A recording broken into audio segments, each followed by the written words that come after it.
Hey, friends, welcome to Naked in Truth, the podcast that's designed to open up your mind to help you break down walls and barriers in your life that you might not even know exist yet. But don't worry, every wall that we break down together on this podcast allows you the opportunity to level up and create your impact. With that being said, I think it's time for us to get honest, vulnerable, and naked in truth.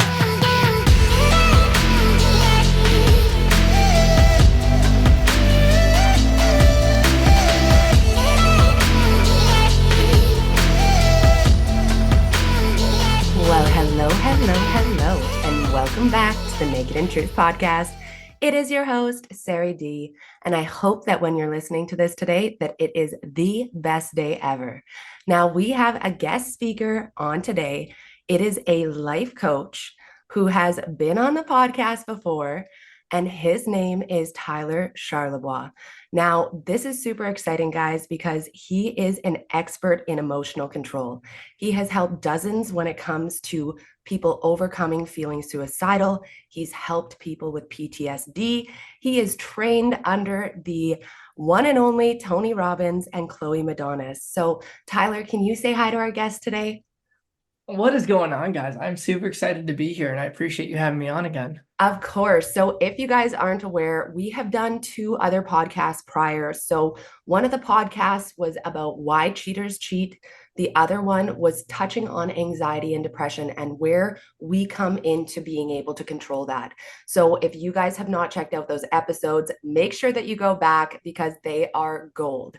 Now, we are about to continue teaching you guys about emotional control and how we can continue to grow our mental health in a positive way. So, Tyler, I know that you're an expert in this field. That's why I have you on again, because something that I'm really noticing is since the pandemic, since tech has really become so front force in our life, it's been interesting because you would think that the things that we went through would draw us closer as a community. But what I'm noticing is that people are really shelled off lately. They don't know how to communicate. And more concerning than anything else is the fact that they don't know how to control their own emotions. And they're in a point where they're currently feeling lower than they've ever felt before. And I'd love to just get a little bit of feedback from you because you hear from so many different people. And I'd like to hear if you agree with this trend that I'm currently seeing. Yeah, so I think one of the biggest things right off the bat is anytime I'm working with anyone who has any level of feeling anxious or feeling, depressed, notice just for the record, side note, I'm saying feeling anxious, not and feeling depressed, not has depression or anxiety, but that's a whole other topic. Um, the common theme for all of these people is they're not feeling like there's that much of a compelling future, right? And like you mentioned, since the pandemic especially, but just everything in terms of technology and the pandemic and how we've kind of grown as a society, or I can't say grown, but how we've kind of the direction we've gone, no one feels like there's that much of a compelling future. We all think everything is going to be doom and gloom now because that's what you see on social media, that's what you see on the news, that's what like everyone's talking about. And the reason specifically is because it's really hard to get your eyeballs if everyone's like, "Oh, this weekend it'll be nice and sunny and rainbows and sunshine." And you're Yeah, like, "Great." But if it's like big storm coming, you need to prepare the kids. You're gonna buy that newspaper, so to speak. In the old days, like it's absolutely. got to get your attention. And so, since the pandemic, what I've noticed in my marketing, especially with my clients, is whenever I'm talking to them and we're going deep, I was surprised to hear this, but 99% of them are saying that they've been depressed and anxious since 2020, meaning the pandemic. Wow. And I think it's a really interesting topic because for me, I don't know about you or a lot of people in my social circle, but after the first like 2 or 3 months of the initial stuff happening in March of 2020, I was like, all right, we're good to go. Right. Even though there was masks and there was mandates, like emotionally, I was like, all right, cool, what's next? I'm ready to live my life again. And so 100%. when I'm hearing about so many people stuck, so to speak, emotionally in the past, about it's like 4 years ago now, it made me think like, what is really going on? And when I dug in, it's nobody believes that there's that much of a compelling future, Yeah. and they don't believe that they can create anything beyond what was or what currently is. Now they're afraid to leave their homes still 4 years later. And this is what I want to touch on today is us not recognizing the pre-programming that elites essentially do to us overall. Now, when I talk about elites, it can be as simple as school. It can go as high as government power. But the truth is that we are being pre-programmed on so many different levels. And it can be something as simple as, like you said, the storm is coming. Make sure that you go and stock up on this.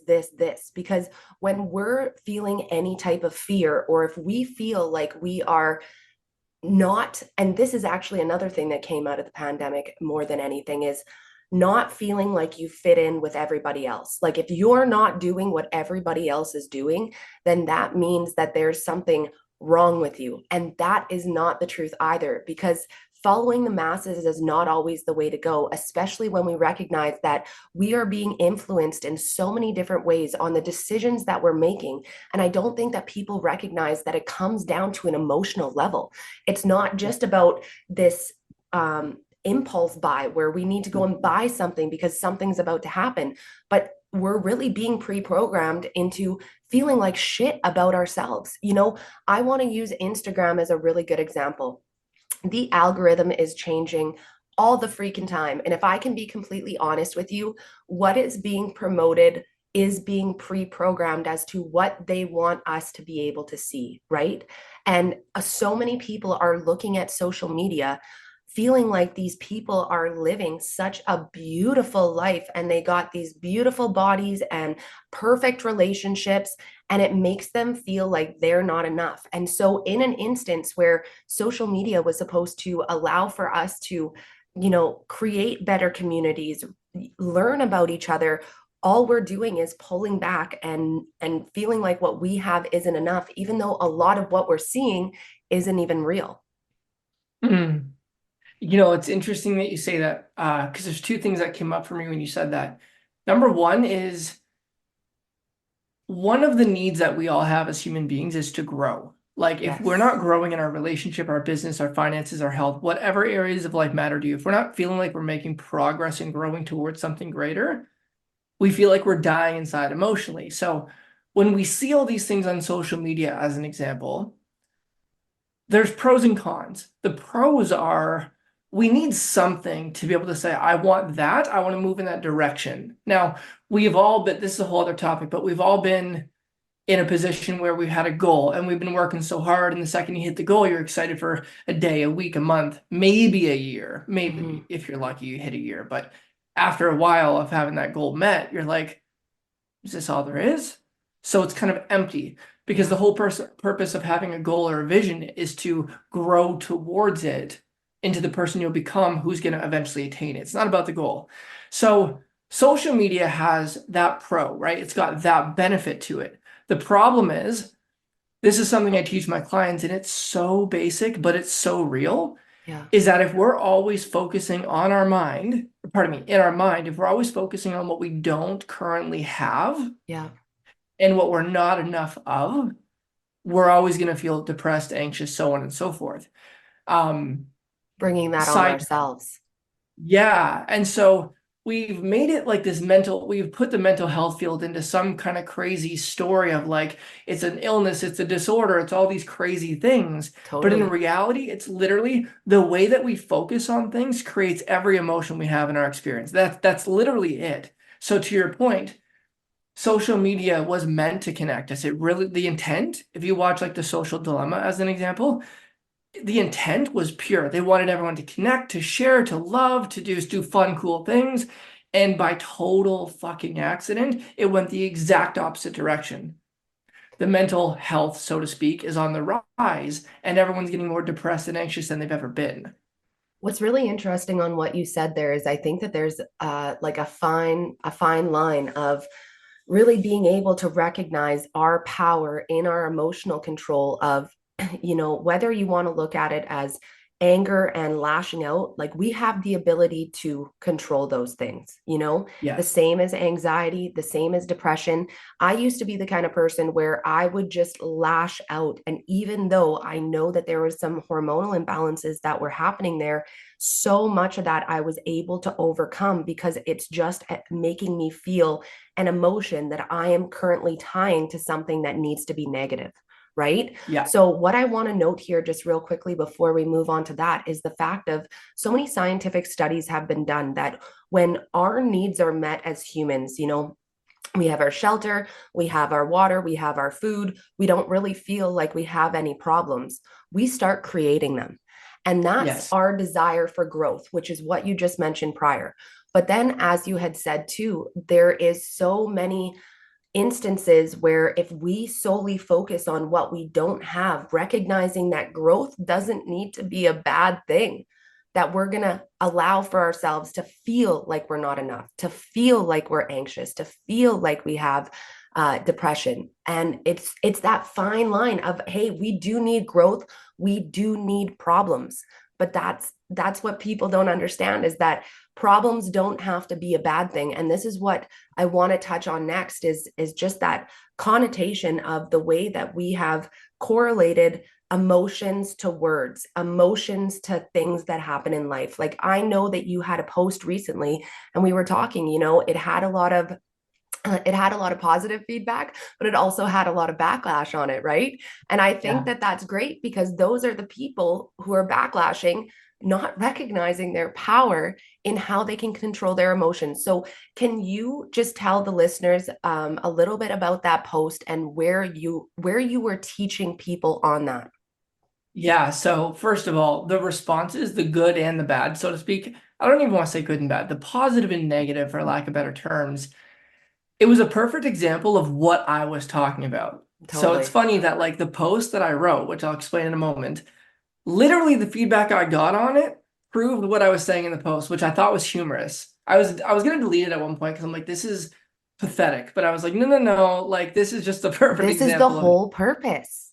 Yeah. So I was like, I'm gonna leave it there. And it's still getting comments to this day. And I didn't think it's one of those posts, by the way, just like human to human. It was one of those posts where you're like, what do my viewers need today? I'm not going to plan this out. Let's just make this. This will be fun. I Totally. did it between sets at the gym. It was such a random post, but I'm like, this will be fun. Boom. So the post, in essence, I can't remember the whole thing, but the essence of it was I started with words like, and this will be a perfect example for your podcast listeners too, because they're going to have their emotional responses, good and bad too, but this will be interesting. It started with 4 words. I don't remember the specifics, but it was something like cock, suicide, bitch, cunt. I think those actually were the Yeah. words in that order, maybe. And I tried to think of some of the worst words I could think of that would like really get people going. And I basically said, um, whatever your emotions, whatever your automatic emotional responses were to these words, have nothing to do with the words. Mm-hmm. They have everything to do with what you've been conditioned to decide that those words mean. Let me give you a classic example, and then I'll explain the rest of it first. At the very end of the post, I said words like fuzzy, cozy, warm, and soft or something. And I said, those words, you probably have a whole different set of feelings when you read them. But I said, those feelings have nothing to do with those words either. Mm-hmm. This is the classic example I give people. Let's pretend that I, Tyler, am Sarah's dad. Let's just pretend I raised you. Totally. And every time I said, Sarah, I love you so much. If I traded that word love for the word hate, and I said the exact same thing. I was like, Sarah, I hate you so much. And I give you a nice big hug, nice, kiss on the forehead. You're my daughter, whatever. You're going to learn to associate Mm-hmm.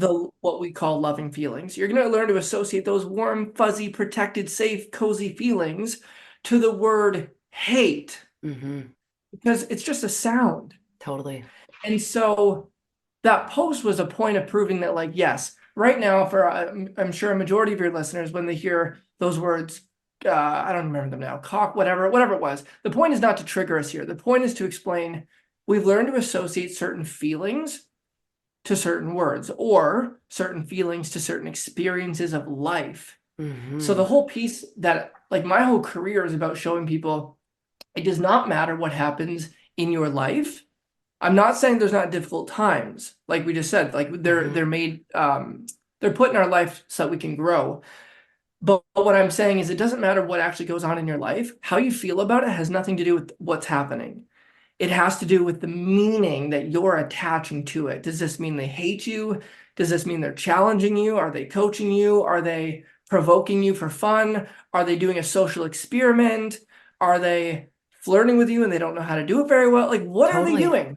What's the meaning? And I think that that is such a great example. And going back to the daddy daughter example, you know, let's just say like you're coming home and you like the daughter's coming home and she wanted to, or she just finished achieving something great at school, and she's Yeah, looking for that endearment from her father, but her yeah. father just doesn't give it to her, right? And doesn't say good job or whatever, and we Mhm. start building that up, thinking that okay, then we aren't worth it because we're not correlating the words that we think that we should hear with that. You Mhm. see where I'm going with that? Like it can be so much deeper than just like than just the word itself. It's so much as our Yeah, expectations because of the way that we've been programmed of how things should be reciprocated as well. And what I find very interesting is like, let's just use learning a new language as an example. Unless we know the meaning of that word, we're just learning a word. this is what fascinates me. So I've taken what I believe to be like the mental health field. And hopefully, I can create what I'm trying to do here over my decades in my personal brand and in my life and in my mission is bring the mental health field and spin it into a way of understanding that it's not even mental health, it's learning. Yeah. Like, I don't mean learning about mental health just for your listeners to understand. I mean, like, what we call mental health, for example, someone feels super anxious about getting into a car, as a simple example. Mm-hmm. That was a learned response. Mm-hmm. Like them feeling, oh God, oh God, oh God, okay, I gotta get in my car. Like that emotion is a learned response. 100%. Because if it was actually about the car, everybody in the world would feel that way toward the car because it would be the car giving that feeling. It's not the Uh-huh. car. Your brain, aka your neurology, has learned to associate because of one experience or two experiences you've had in a car. Your brain, in trying to protect you, is like, hold on, being in a car equals getting hurt. Yeah. Therefore, when I think about getting in a car, I get anxious. But it's not, you can change that response in fucking minutes. And And that's like my obsession is to show people if it's just a learned response, you can unlearn it just as fast as you learned it. The problem is most of us aren't taught how, And that's the right? And thing, is that so there's a that's level of my big. self responsibility that we need to take in regards to our emotions, not recognizing that we aren't all ill. We aren't all sick with depression and sick with anxiety, but we're going to believe that we are if we keep telling ourselves that, because that's the response that we're choosing to take, that there's something actually wrong with me. I need help, not that I'm just feeling something and that I'm correlating something negative to what I'm going through, right? 100%. Can I actually give a prime example on this? I would I love think this that. is really important. So I was telling Sarah before we hopped on and started recording here about like I love giving extreme examples, real life examples, but extreme ones because the way I see it is that if you as the listener can hear the example that I'm about to give, it's nothing triggering, by the way, it really isn't. It's just a good example. If you can hear this example and understand how it works and how we can get through it and slash heal it. I don't even believe, side note, I don't even believe in healing these things. To me, it's relearning. Yeah, Like, what are you healing? You're healing a response? No, you're just changing it. So totally.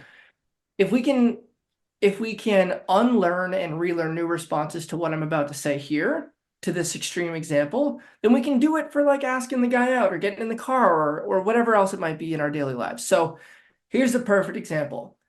I had a client who came to me last year, it was last summer, and I can't disclose her name because she didn't even talk about it in her testimonial, but I will just say the pattern because that's fine.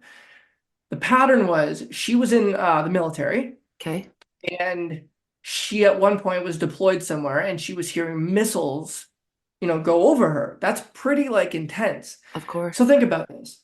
She had learned to associate, missiles going overhead. What do you picture in your mind is going to happen? Well, it's going to You're land gonna, somewhere that's around you, exactly it. Your potential death, right? your potential death. So the sound of like or whatever the fuck the sound would be. Like Yep. pretend that that whistle like soon is what you hear. You might not, and to her luck, she didn't even get hurt by them. She just heard them all the time. But she learned to associate. Like, what do you picture? Just in brief, Sarah, what do you picture when you imagine like that, like whistle of a missile, and then you hear like a big explosion? What do you picture in your mind is happening by that explosion?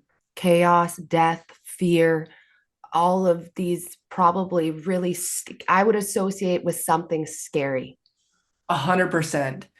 So the way that our nervous system works is it will link the sounds and imagery and the smells, like any of the five senses, it learns to link those senses to feelings. So let's draw I this can example believe out, that. right? So she was, and this is going to be one of my favorite podcasts that I've ever recorded with anyone now, because I've never explained it in this specific unless it was on like a paid training that clients do. Missiles coming over, you're hearing that like whistle that I wish I could make the sound like or I know whatever, exactly what you're and then talking about. Yeah. somewhere around you in the distance you hear, Boom. and you picture in your mind, you can't even help it. This is how the mind works. You picture, I'm going to be graphic here. So you got 5 seconds. 5, 4, 3, 2, 1.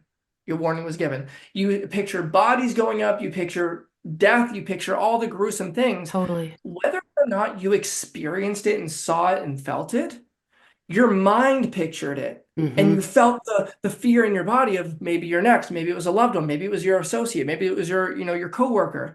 So now what have you done? You have totally by accident linked to that fear. So she'd go home. This is why Yeah. she worked with me. She went home after deployment, and obviously everyone in her, the military base, etc., told her you have PTSD. She tried working with counselors, medication, but that doesn't get rid of the trigger of if she hears a whistle or if she hears her kids playing video games on, like Call Yeah. of Duty on their Xbox. It doesn't take the trigger out of her mind, or better yet, out of her nervous system, to hearing that sound and feeling like this craziness in her body.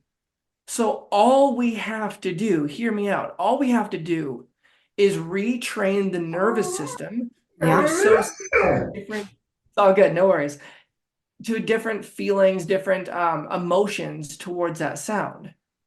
Because your nervous system is always trying to protect us. Your brain Yeah. slash nervous system, the same thing. They connect. It has one job: to keep us safe, to keep us protected, right? To keep us alive. So if your brain associates that sound of that whistle to potential death, Yeah. anything you hear for the rest of your, and unless you quote unquote unlearn this and relearn a new emotion to it, your whole life your nervous system is going to say, wait a second, that whistling sound equaled death somewhere around me, so I need to Mm-hmm. make sure you freak out so you can run or fight or flight when you hear a whistle or a sound Totally. similar. And like to go along with that, like just with all of your senses as well, like Yep. I know that a lot of listeners on here can smell something and it brings you back to a memory, either a good 100%. memory or a bad memory, right? Yep. And I think that even too, like so much of what we're watching, we don't recognize that, we can end up feeling like we're scared of something happening just because it happened to somebody else. It doesn't even necessarily need to be somebody that's close to us. But as soon as we associate that feeling that, hey, this is really scary, maybe that might happen to me. Now all of a sudden it becomes a fear. Am I right? Yep, 100%.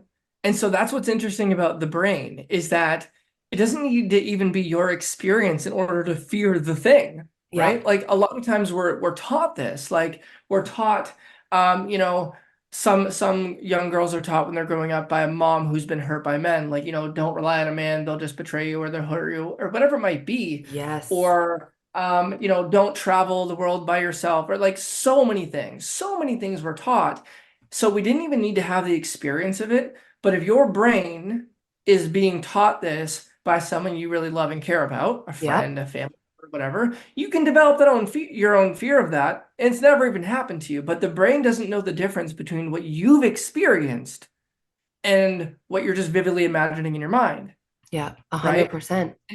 So these fears are so learned. So when people talk about like PTSD, and I'm going to do a little advertisement on the video version of this Hey, sweater.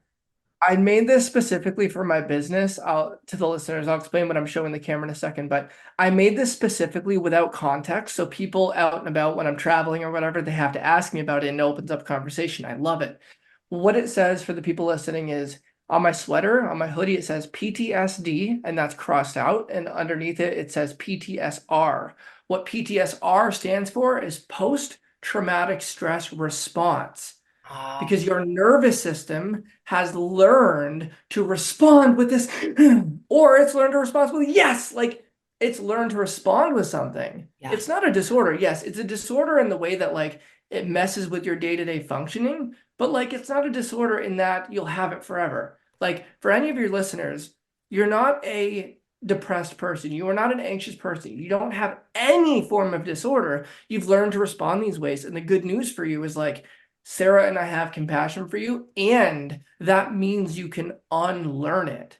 To absolutely. the point of what you were saying, I made coffee this morning, and as I'm smelling the coffee, I'm always thinking about these learned responses because I'm such a nerd.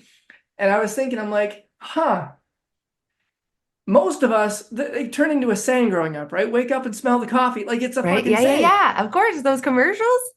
Yeah. And so I'm laughing and I'm like, we've just learned to associate that. And imagine if coffee was something you drank only at night. Let's pretend that's just when you would drink coffee, right? First of Yeah, all, that wouldn't be the saying wake up and smell like coffee. But secondly, you would learn to associate, if you smelled coffee in the morning, you'd be like, what the fuck? It's only 9 a.m. Like right? you'd be confused because you've learned to associate that smell with nighttime. So it's like our nervous system is always associating images, sounds, smells, tastes, and physical sensations. Those are your Yeah, five senses in layman's terms, to feelings, any kind of feeling. So you can take that rape memory as an example, the missile example. You can take a car accident. I've done this with plenty of my clients, dozens of them, where they've had some brutal experiences. yeah. And I've helped them to train their nervous system in probably 5 minutes without exaggeration. Some of them are recorded because I was like smart and actually recorded them. Where in 5 minutes we trained their nervous system to start laughing at that exact memory. And then when they bring it up later, or when something quote unquote triggers that memory later on, they have either a neutral feeling or they kind of chuckle. They're able Now, to that laugh doesn't it off. mean you don't protect yourself or take safety measures if ever you enter an abusive relationship, or there's a potential for a car accident because it's snowing or whatever it might be. It means you get the lesson from it. Mm-hmm. You make the distinctions between a safe versus a not safe environment, but then it doesn't prevent you from living your life anymore. Like if I was brutally beaten in a relationship, no, I don't want to be brutally beaten again, but do I want to get into another relationship? Yeah, of course. So we need to get rid of these triggers in our nervous system that we've learned so we can live our life, but make the distinctions to keep ourselves safe. Yeah. Does that make sense? 100%. Well, and that's the other part with it too, is that a lot of us don't recognize that, us having the emotional control to recognize that we don't need to associate these feelings with whatever it is that we went through doesn't mean that we're not still addressing the issue, right? Like you said, you're still protected. You have learned the lesson from it. And I want to use abusive relationships as a really good example because when you're trained to believe that you're worth that, you're going to keep repeating that behavior. Even if you get out of an abusive relationship, chances are you're going to pick another one, Yeah. right? And so just because you have had that experience, it doesn't mean that you need to repeat that, but that doesn't also mean that you're just sloughing it off as if it didn't happen. And so, something that's really interesting, especially when it comes to when it comes to, emotional responses, something that I ended up going through back at the end of 2022 was I started to have my heart race. Overall, I felt like I was feeling okay, but I really recognized that I was pushing myself really, really hard at those times. So, I was working 18-hour days. Then I was trying to go to the gym at like 11 o'clock, 12 o'clock, and I mean into the evening, right? Not being done until 1 or 2 in the morning. compulsively pushing myself with so much caffeine. And then what ended up happening was I went through something serious with family, and that was enough to finally let it fully trigger. And so what was happening was that it was creating my heart to race at rest. And as I was going through this experience, you're going to the doctor, pardon me, you're going to get your heart checked out because obviously I got a family history of heart disease. So I'm like, is something like actually wrong with my heart? And what I ended up learning, it took a long time, but I finally made it into the naturopath where they were willing to test my hormones and see that everything was out of whack. My nervous system was not being able to regulate itself the way that it should. And so its response was making Yeah. my heart race, right? But that can become really dangerous because of the fact are you going to be driving when this happens? All of a sudden your breathing starts going, right? There's a lot of things that do correlate with it, but because of my experience with you over the years, I knew that there was a level of responsibility that I was able to have over myself, but I wasn't sure where it played there yet. Because what was really interesting was every time that I was trying to learn more about whatever it is that was going on with my nervous system not regulating itself, it's like anxiety, anxiety. The doctor, do Yeah. you have anxiety? My husband, are you sure it's not just anxiety? My mom, are you sure you don't have anxiety? And I'm like, for fuck's sakes, like I don't feel anxious, but now because everybody is telling me that I'm anxious, it has created an anxiety. And not only just that, but my heart racing for 20 to 30 minutes at a time. Like, I mean, like I went to the hospital in ambulances. It was a really scary time for me. And it started to associate fear, right? Yeah. And that Yeah. in and of itself was making me anxious, along with people telling me this is probably just anxiety. It wasn't anxiety that was creating that, but anxiety starts becoming a byproduct of it. It's not that I'm Yeah. sick with anxiety, but I started to create that emotional connection where it's like, okay, now I'm fucking anxious. I'm scared to drive by myself. I'm scared to go to Edmonton and see all my favorite people. I still haven't been there yet because I still have that little bit where I'm like, what if it goes off again? Right? What if I end up having a stimulant? Because I ended up becoming so sensitive to caffeine and any type of stimulant where I used to be able to smash it from morning till night. I had so many bouts of sobriety that it's like I was drinking coffee all through the night, staying up with the party people sober. And so coffee never affected me, caffeine never affected me. But now it's like that can set my heart off if I have too much of it. And Yeah. too much of it is like 2 fucking cups and not having breakfast on my stomach. So, I started all these things that I was able to do prior all of a sudden became this fear that I can't do this. Maybe I am sick. Maybe I do have anxiety. Maybe I am bringing this on myself, even though during that time, I'm like, I don't feel anxious. I don't actually even really feel that stressed until I started going through the family stuff and really started losing nights of sleep because that sleep is so important for our nervous system and Yeah. regulating and being able to understand that we aren't the emotions that we're feeling. We are simply just feeling them, right? And creating them, And even creating if it's them. just unconscious. Yeah. Yeah. So a couple things I want to break down about what you said. And if you need to at any point, just like put your hand up or something and direct me in the other way because I don't want to go too far off this. But I was creating a couple notes in a Google Doc as you were talking because I'm like, I need the Ooh, listeners to hear some things. I'm such a nerd. First thing, and you kind of mentioned this at the beginning of your response to me there was so many people want to figure out the root cause of anxiety or depression or whatever it might be. of course. And it drives me banana sandwich. And the reason is because let's say something happened when you were 5 years old, no matter what it was, something happens to you then. The hypothetical question I like to give my clients is, okay, I'm completely compassionate about that. Let me just ask you a quick question. If that thing at 5 didn't happen, let's pretend it didn't happen. Do you think there could have been something between, say, 5 and 10 years old, something else that might have happened that you could associate what you're feeling now to? And they always go, well, yeah, there's probably something. I'm like, okay, great. Now let's pretend the thing at 5 years old and that second thing didn't happen.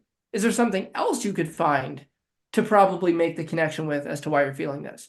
Well, yeah. And we did this like 6 times. And it illustrates the point that it doesn't really matter where it came from. It's literally irrelevant. What matters is uncovering our beliefs. Mm-hmm. What is it that I'm believing that is creating these emotional experiences? Because let's Mm-hmm. say, back to the abuse example, just as a quick one, let's say at, I don't know, 10 years old, I'm abused by my father. Mm-hmm. Great. Well, not great, but you get the point. No, of Great course. as an example. Imagine I'm abused by my father at 10 years old. That event is over, right? But what we unconsciously decide to believe about men or authority figures or men who are a certain height or look a certain way because of Wait. all of our senses that are Or smell recording. a certain scent. A smell is exactly. You got it, girl. So it's like, it's not the moment or the event that makes us feel shit. It's not that at all. It is your nervous system linking up the situation at hand. It's a man, Mm-hmm. it's your dad, it's an authority figure, it's a hairy man, it's a smell, it's a certain place that it happened every time. Like it's That's linking. what's still living in our mind. Yeah, and it's that's living there which causes the feelings. It's not the event. It Mm-mm. is not the event. Like I'm so compassionate. That's why I wanted to dig into this to really help people because I noticed traditional methods work. So it's not that, it's what are you believing unconsciously about the event that's keeping you here? Because every time you get into a relationship now, it's great because your body and your brain and your soul want the connection and the intimacy and the excitement and passion. But 3 months into it, when it starts to get a bit serious, you shut off and push the man away. Well, why are you doing that? No, not your childhood trauma. I mean, technically, but it doesn't really matter. It's your beliefs about men or Yeah. about love or about whatever being protected. So we got to uncover that to get through the feelings. The second thing, though, and again, at any point, just do this. You mentioned hormones. This is really important because a lot of women I work with as well are being told by naturopaths and doctors and such that it's their hormones that are making them feel anxious. And because it's a specialized person, because it's someone who is an authority over us, we deem them as they should know better. The only challenge with this is that hormones absolutely contribute to the feelings we're having, but not the emotions. Let me say that one more Mm-hmm. time to Mm-hmm. make this Mm-hmm. distinction. They create feelings and sensations in our body. Body. Yep. But feelings and sensations are not emotions until we give it a fucking label. Correct. And actually, Because that's where, go ahead. no, I was just going to say with that. So, for example, your cortisol patterns being out of balance, your adrenaline starting to pump. Adrenaline, right, is going to give you a racy feeling in your stomach, and you're going to have your pupils dilated. Like there's a whole stress response to what happens when your adrenaline's pumping because of the sympathetic and like non-sympathetic side of our nervous systems, right? And so Yep. what is very interesting though is that when your heart starts to beat faster, when your eyes are dilated, when your breathing starts to become more rapid and shallow, you're going to start associating that with feeling anxious, right? And so even though, so that I know exactly what you're saying, that the emotion that I'm tying to that is anxiety, but what I'm Yeah. feeling is literally a scientific response of my body of fight or flight. That's really what it comes 100%. down to. It's trying to protect itself or it's feeling relaxed. And when those Yeah. things, when we're feeling heightened and our body is going into that flight moment where it's saying like you're in danger, Yeah. that's when you're going to start associating those emotions with what you associate danger with. 100%. Like, Wow. and that I see your face, you're like, whoa. It just And makes it's so like, much sense. right? Because I want to be extremely scientific in a very basic way here, because it ties all of what we've been talking about together. If this is going to be fun, picture your brain as like a little ball right here, right in the center of the screen.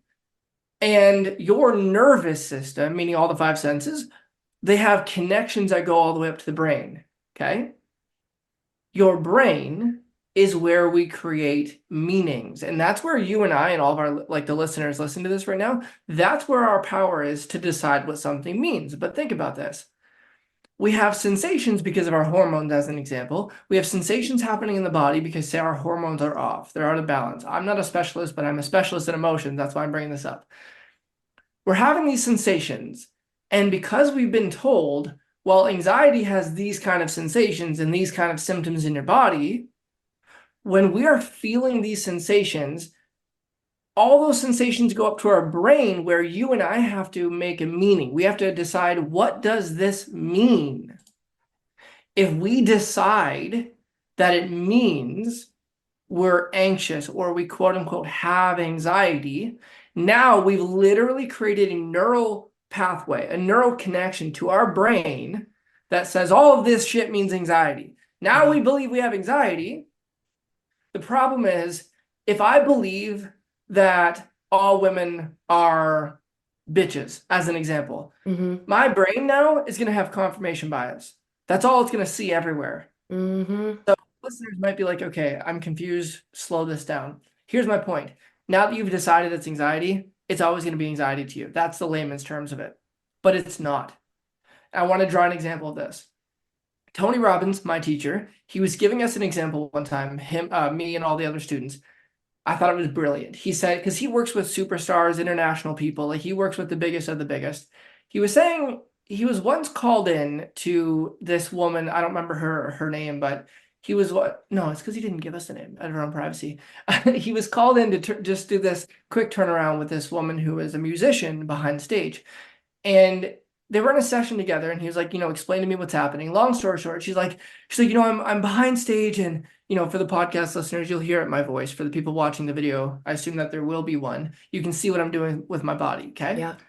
So she's like, talking to Tony, and she's like, so I'm backstage and like, hair and makeup and all this different stuff, and like I hear the the what do you call it? Not the backstage, the like the band on stage before she goes out.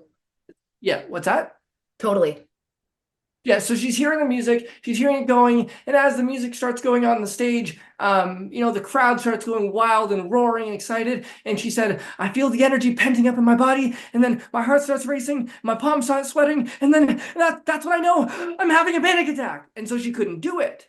So she called that crazy sensation of the adrenaline going, she labeled it panic. Panic attack. And so for every time after that, it was panic. She had to cancel her shows. All the fans were disappointed. She was like devastated because she's like, this is my dream and my mission, and I'm excited to deliver to my fans, all this stuff. So Tony helped her out like this, but that's not the point. The point is what I'm going to say next. He was then a couple years later on this plane with Mick Jagger, or one of the other biggest people in the world who are musicians who've been doing this for decades longer than that other woman was. And Tony just loves to understand people's experiences. Like, what are your beliefs? What are your values? Because he wants to, Bless me. bless you. Sorry. He wants to take the most successful behaviors and patterns, figure out how the most successful people are doing it, and bring it to people who need help. That's how he's built his career. Totally. So he's talking to, I think it's Mick Jagger. It could have been someone else, but some major rock star. They're on this private jet at this bar. And Tony's asking him, he's like, tell me about your experience, your stage life. Like, how does that work? He's like, well, you know what, Tony? He's like, I'm backstage. And he's like, I'm getting hair and makeup done. Same pattern. And he says, I hear my band on stage, and they're going, and the crowd starts roaring, and I feel this energy penting up in my body, and I feel my heart start to race, and my palms start to sweat. And he's like, that's what I know. I'm ready. Yeah. See? Different meaning. And literally, like, that is the only difference, because what happens when we're really excited or in a passionate state, say making love and it's super spicy as an example, or if we're going down a roller coaster, or if we're at the edge of a cliff, or if we're going to go sky, like any fear and any level of excitement biochemically in our nervous system is the exact same experience. The difference is, what are you labeling it? That's literally neurologically the fact of like, what are you labeling it? The other day I wanted to figure out, I'm like, why have I never felt anxious? I've always called it nervous. And nervous is a lesser version of it. So I'm like, why have I never felt like, well, it's because I'm like, I've never called it anxiety, because I would have gone up here, but I've always called it nerves. So I'll be like, ooh, but that's about it. 100%. And so the lesson here, I'll wrap this piece up with this. the words we attach to our experience become our actual experience. Mm, Nothing has any meaning until we give it one. mm. And I think that that is so deep because, not only just the fact that you can overcome your fears, you can overcome trauma, you can overcome feeling like you're not worth it, right?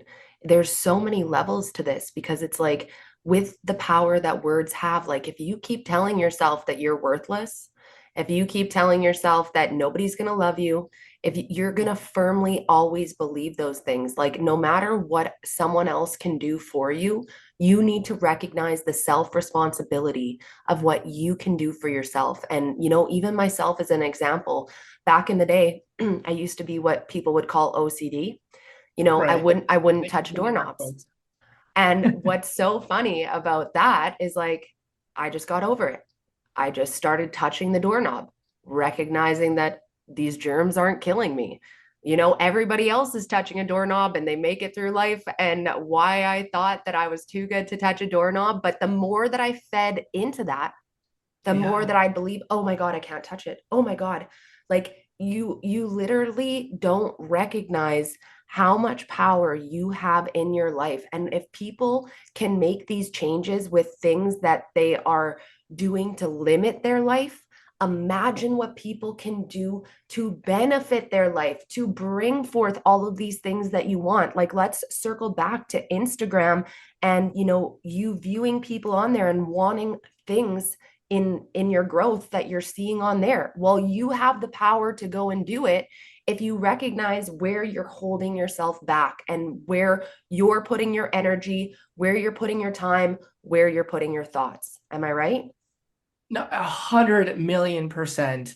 And it's like, the more we focus on the wrong things, like the more let's say if we believe that we can't have XYZ, Yeah. there's people talk about beliefs as like this just like airy fairy, like fluffy things, but beliefs are so powerful in that, like, if you believe that you can't have that body you're seeing on Instagram as an example, Yeah. it's going to be fucking impossible for one reason and one reason only. Not that you can't, but it's going to be impossible for you as the person who believes it, because if I don't believe I can, my brain is never, ever, ever, ever going to consider, well, how might I be able to? Because it doesn't believe it can. So it shuts off any question of, how can I do that? Yeah. How can I figure it out? It's a dead end. Until you can't, because your brain is like, nope. It's literally like a brick wall beside you that's like, any questions over here that might have helped you to get there ever, your brain cannot access it. It's like, if you believe that millionaires, as an example, are selfish and they're assholes and they use people and they're whatever the other beliefs you have about it, your brain is never going to question, well, how can I make that kind of money? Mm-hmm. Because why would it try to get to something that it associates as, I'm not that kind of person? There's one other thing I wanted to mention, because the Instagram example brought this up, and I think, like, with your audience, I would love to use your audience right now to get this message out, because it relates to this anyway. Drives me, again, but there's a lot of things that drive me crazy about the mental health field. When people say, like, I have a low self-esteem or low self-worth or low self-confidence, whatever you want to call it, because of my childhood. Here's what's interesting about our beliefs. We don't experience life. We experience what we assemble. Let me explain what I mean by this. Do you think it's true, Sarah, that, you could be told your whole life, you're beautiful, you're amazing, you can do this, girl, you got this, you're so worthy, blah, blah, blah. And you go, no, I'm just not beautiful. You're just saying that. Do you think it's possible you could? I think for sure there's probably a possibility because just experiences that I may have been through outside of that in and of itself. Yep. And I want to go deeper on this too in a very fascinating way. You could flip it and say, there's been so many people with the opposite who've been told you're a piece of shit, you'll never make it, blah, blah, blah, you're an out, blah, blah, blah, blah, blah. And you say, you know what, Gio, I'm going to show you. And you just do something great. Yeah. So as simple as that sounds, what happens is we create beliefs by what we assemble. I'm drawing this example for everyone watching the video. Obviously you can see it, but for those listening to the podcast, I'm using my hands. take your one hand and make it flat up so you can see what I'm doing on the podcast, and bring your fingers of your other hand below it. I want you to notice something. It looks like a tabletop, right? Yeah.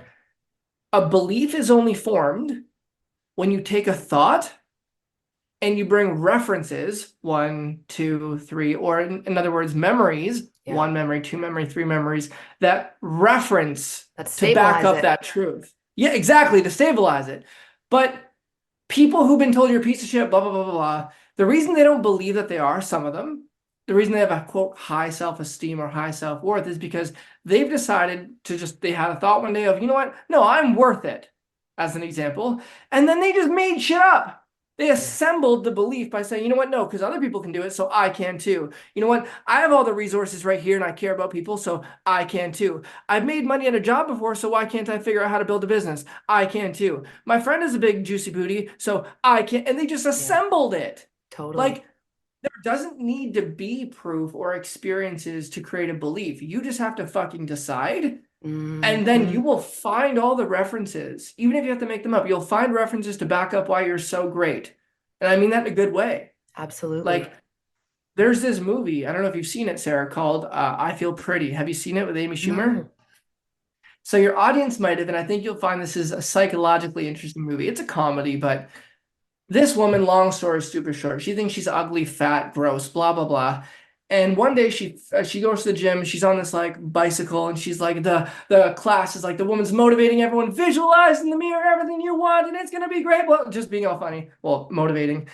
And she fucks up and she falls off the bike, hits her head. When she wakes up, she believes she's fucking beautiful. She believes she's this like king crap, like amazing person. And the whole movie is her walking through different scenarios, and everything she's hearing and seeing is backing up that truth. And yet, as the viewer, we can see like that's not what she thought it was. That's not what she thought it was. But she's like, oh my God, you're whistling at me, when it was just say a construction worker whistling to the truck to back up. They're like, come here. And Yeah. she turns around and she's like, oh my God, thank you. She thinks she's not. They're just telling their truck to back up. A hundred But percent. if we believe Uh-huh. XYZ is true, you will absolutely find things to back it up. So if you believe you're an amazing person, you'll find shit to back it up, even if you've been abusive to people. If you believe that you're a piece of shit, even if you give and give and give and give and give and you care about people, you're going to You're find going to ways keep to back up that focusing you're on whatever it is that might be a weakness for you. And, 100%. This is that's what why I, it's a that, responsibility thing. that's why it's a which, sorry? No, you were talking about there needs to be a level of self-responsibility for like what are we doing in our head that's creating the feelings. That's what I was relating that to. And I think that that's great because that is what I want our listeners to get from this podcast is their power in their own life. We're Yeah. not going to touch base on medications. We've done that in actually the episode prior where we went over anxiety and depression. But I want us to recognize that, if you have been feeling anxious, if you have been feeling depressed, and you have been thinking about going to the doctor and jumping on medication, I want you to take a moment to really recognize what have you been feeding yourself. And as a personal trainer, it comes on all different levels, right? Because when we aren't feeding ourselves well nutrition wise, it gets hard to think properly. Okay. When we're not moving our body and getting sunlight on our face, like that is so important for us as human beings. We don't recognize our daily needs of what we actually need in order to survive. We think that in order to survive, we need a Netflix subscription, we need DoorDash or skip the dishes. You know what I mean? But that is not the shit that's allowing for us to be in a heightened state where we can recognize our self responsibility. Because when we're not taking care of ourselves physically, it's impossible to take care of ourselves mentally. And that's a message that I just want to get across is that if you are somebody who's struggling, I want you to take an assessment.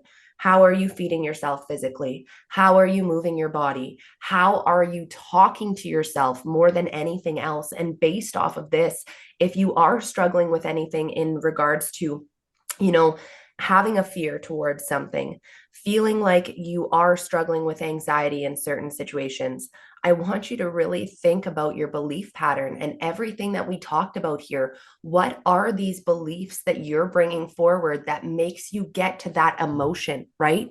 Because Mm. you aren't you aren't struggling with a mental disorder. It's really cool to be able to see mental health and really just science of the human body transform over the years, because when you look back like 100 years ago, not even 100, but like even like 60 some years ago, they were putting people into institutions and killing them if they felt like they weren't mentally there, if they were struggling with anxiety, if they were struggling with depression. And what's so funny is that it's a whole level of pre-programming. And what I Yeah. want you to recognize is that we can help program you in a way that serves your life. There's always going to be influence in this world where people want to influence you in a way that benefits them, not that influences you in a way that benefits you. And this Yeah. podcast is something that can influence you in a way that actually benefits you, because you have the power to take control of your life, to be able to build your future, to recognize that nobody else can break you down. And no matter what it is that you go through, that you can overcome that. And that's what I really want you guys to understand from this podcast episode. So, Tyler, is there anything else that you want to add in there with what I've just mentioned? Yes, one last thing, and this is kind of a 50,000 foot view of life, but I look at life as two kind of master lessons that we all need to learn. And one of them is the science of achievement. Like if there is something that you want, don't think about the how, think about who's already gotten the result. Because if I want that result too, all I need to figure out is what do they believe about themselves, or the result that they have. What do they believe? Because if I just believe what they believe, I will eventually just manifest it, so to speak. Because I'll do the things, etc. I will get the result. So that's Totally. the one thing. Don't don't start with how. Start with who has it. What do I need to believe in order to attain it? That's number one. But number two, I said there's two master lessons. How many of us have ever hit a goal? It does not matter what the goal is, and you're excited for 7 seconds, and you're like, "Oh, this is boring. I thought it would feel like more, right?" The second thing that we have to master in life is the art of fulfillment. I get Mm, the call, or nowadays, I guess you'd call it the direct message. I get the message from the person who wants to kill themselves, and knock on wood, I've not lost one yet. But the amen. reason is because people who are in such a dark place like that, they usually, not always, but they usually have achieved a lot of great shit. But Mm-hmm. they're so goddamn unfulfilled with it that like if you don't have that fulfillment in your life, it doesn't really matter what else you have. So what I'm so grateful to Sarah for is inviting me on this podcast to express that like number one, you can have whatever you want in this life. You like dream it, you can do it. That sounds positive thinking, but it's true. We've been on the fucking moon. Like what else do you want? Do it. Mm-hmm. But if you're not going to feel alive, if you're not going to feel a sense of deep purpose and meaning in the thing you're doing, you're eventually going to feel anxious or depressed at some level because life is about growth. Life is about contributing beyond yourself. Life is about more than just achieving. It's about feeling fulfilled. So no strategies on how to do that because that is as different as there are people or there is, the forest. There's nothing that's linear. There's nothing that is the same. What fulfills Sarah is going to be very different than me and the next person as well. But don't just chase achievement. You can have anything you want, but make sure you're fulfilled along the way. Absolutely. And I think that just to touch on that fulfillment aspect, that's what so many people are missing, is that feeling of fulfillment. And we need to recognize that, you know, a lot of the time we don't recognize what we have until it's taken away from us. Yeah. And so I really want you guys to take a moment as well to look around at your life. And if some of these things were pulled away from you right now and you weren't able to get them back, how bad was life really? How much did Mm. you really not have? Right. So just flip that perspective. Like, if you're like, I know so many people are like, you just got to believe that you're enough. You just got to believe that what you have is enough.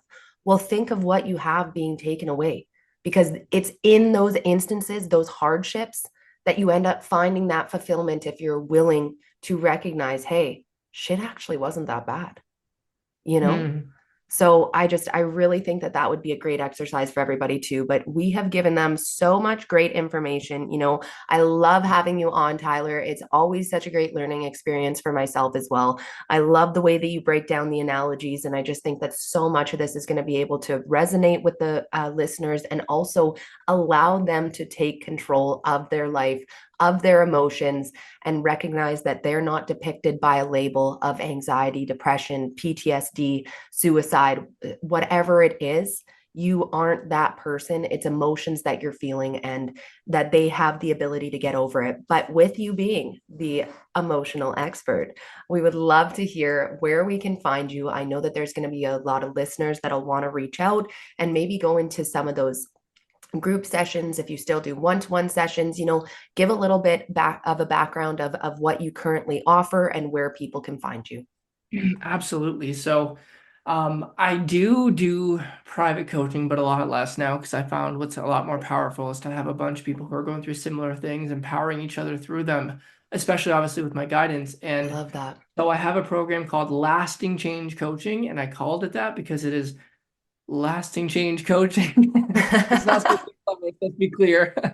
And basically what we honestly do is the first part is just getting through any of the anxieties or the feelings of depression or labels that you've been, labels that you have accepted onto yourself, even by accident. And then we just maximize life. Like, what is it you really want? And what are all the beliefs that you need to get rid of and replace in order to get them? So it's really about maximizing the quality of your life. With that said, I'm fudging obsessed with this, like beyond measure. And you can find me at tyler.charlebois on Instagram. That's CHARLEBOIS. I'm sure you can see it somewhere around the podcast that you're listening to right now or watching. But that is where you can find me. That's my primary place. Otherwise, you can also find me at my podcast at Life Unfiltered with Tyler Charlebois. I should get Sarah on there eventually too. Absolutely. I would love that. Well, thank you so much, Tyler. Like I said, it is always a pleasure having you on this podcast. And I look forward to the next time that we get to do something for the listeners. Yes, well, thank you. Absolutely. Well, thank you guys so much for tuning in. And you know that I will catch you next week. And that's another honest episode dropped. Thank you guys so much for tuning in to Naked in Truth, where we come together every Monday morning to set the week off with intention. Don't forget to head over to our Instagram page at Naked in Truth Podcast to stay up to date on future episodes, guest speakers, and other kick-ass info that can help you continue to create your impact. And you know that reviews are so valuable when it comes to building a community of like-minded people. So if you enjoyed this podcast, please drop some love on Apple Podcast reviews and share this episode with someone who you think needs it. Thank you guys so much again for tuning into today's episode. I'll catch you next Monday. And don't forget, love always wins.